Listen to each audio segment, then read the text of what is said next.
Well, thank you all for coming tonight. This is wonderful to see so many faces. We really appreciate this. At this time, I would like to introduce our guest speaker tonight.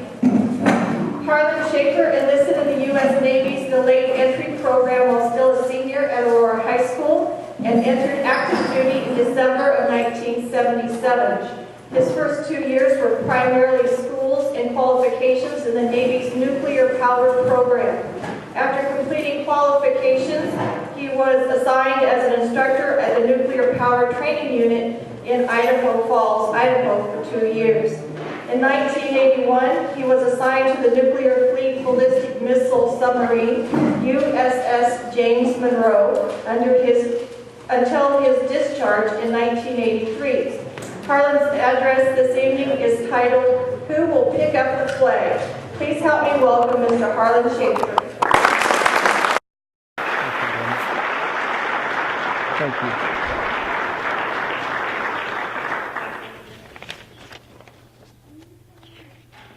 What a nice group this evening. I would, of course, like to begin by thanking the Aurora High School history teacher, Brenda Klawan, for her vision and leadership in this project. Tim Elge, Doug Kittle, and the staff of the Aurora High School for all their support. I'd like to thank our local American Legion and Veterans of Foreign Wars chapters, as well as many private donors that have contributed making this project and the hero flights possible.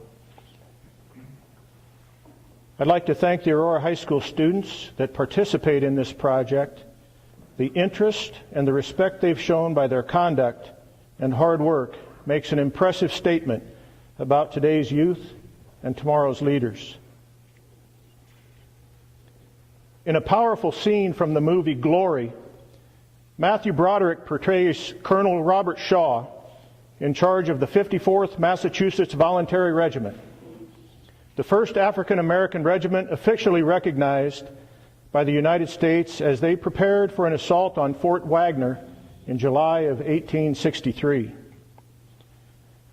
Colonel Shaw points at the flag bearer, and he asks, "If this man falls, who will pick up the flag?" And then, having his volunteer, he pointed at that man and said, "And if this man falls, who then?" While this is a dramatization of actual events, I believe it accurately represents the courage and the commitment upon which our country has been built. According to the Defense Manpower Data Center, there are currently 1.4 million men and women, about 0.4% of America's population, currently serving in the U.S. Armed Forces. As of 2014, the Department of Veterans Affairs estimated that there were about 22 million living military veterans, representing just 7.3% of the U.S. population. It may be difficult to pick the veterans from among your neighbors. Most of them tend to be soft-spoken about their military service, but their stories, if you're lucky enough to hear them, are absolutely fascinating.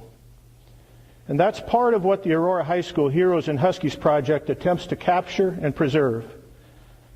Although I've known most of these veterans here tonight for many years, and some since high school or before, I knew very little about their stories of military service. As I viewed some of their interviews on the Heroes and Husky website, I had to smile as Art Van Lucian, after having enlisted in the Navy, stood and looked out at the vastness of the Pacific Ocean and asked, "What have I done?" Several of them actually recounted similar emotions on their first day in boot camp. It can be quite a culture shock when you're suddenly faced with the reality of your commitment and there's only one way back home, and it ain't the way you came.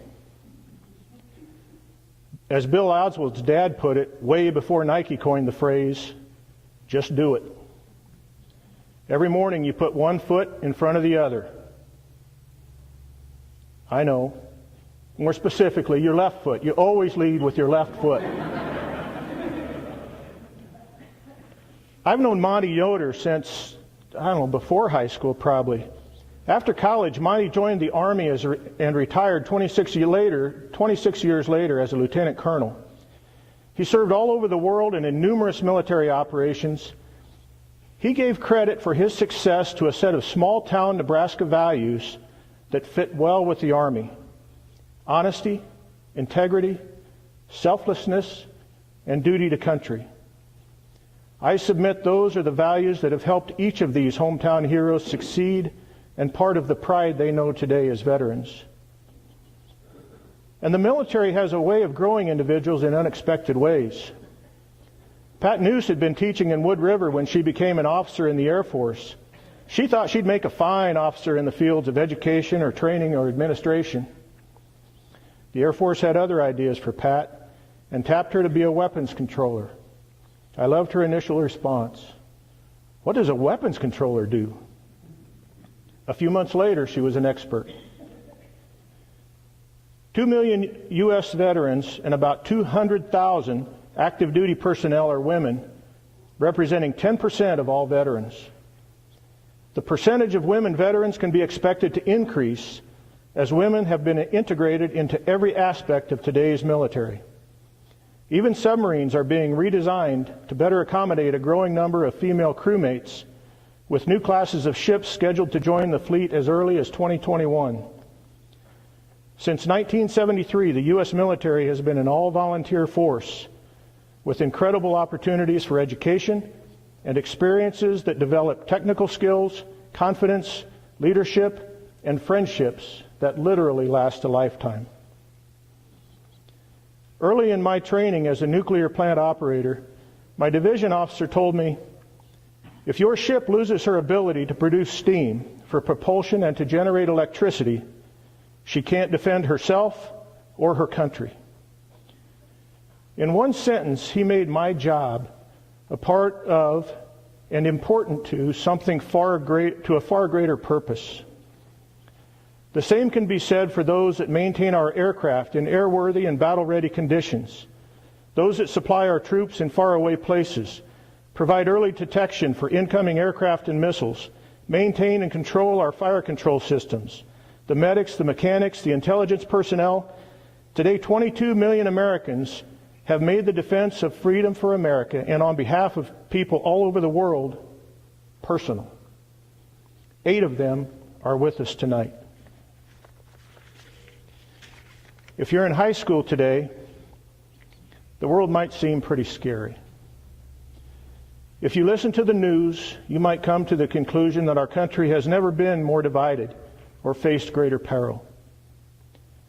Consider our history. The Declaration of Independence was written at a time when the American colonists felt they had no choice but to sever ties with England. But not every colonist agreed. In fact, there were great divisions among those early settlers, coming to be known as either patriots or loyalists. Today we celebrate Independence Day on July 4th, but less than 90 years after its creation, our young country was torn by a great civil war. At the Battle of Gettysburg alone, over the first 3 days of July in 1863, tens of thousands of soldiers were killed or wounded on both sides, as our young country struggled to find its footing and stand on what is right.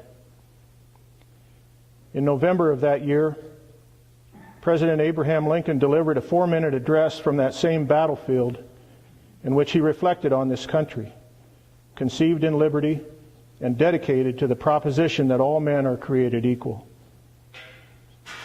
Before the next century was half over, America would fight in 2 wars, standing on the side of right in defense of itself and others all over the world.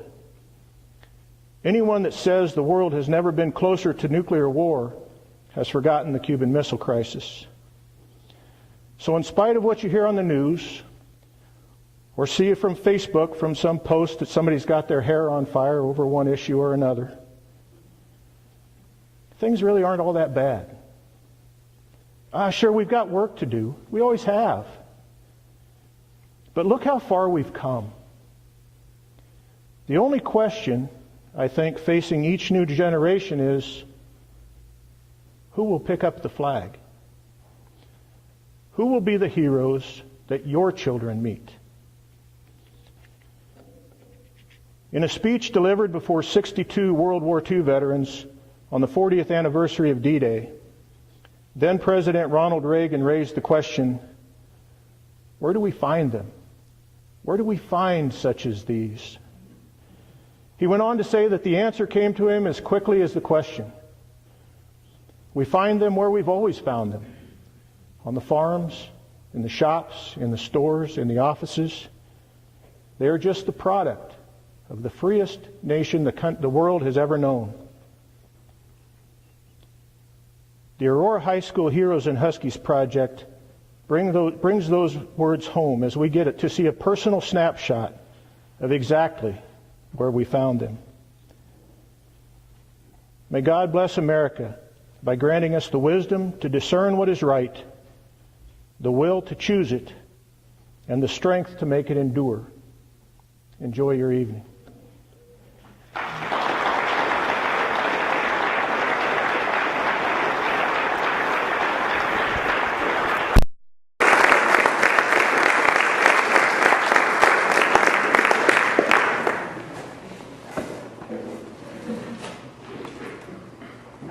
Well, thank you, Ron, for your talk. On behalf of the Aurora High School Heroes and Huskies Project, I would like to present to you a token of our appreciation for being in our first group of the heroes. Your address tonight in your military service, we give you this flag that was flown in combat over the skies of an undisclosed location on July 2nd, 2016 by an MQ-1B Predator in support of Operation Inherent Resolve. So thank you.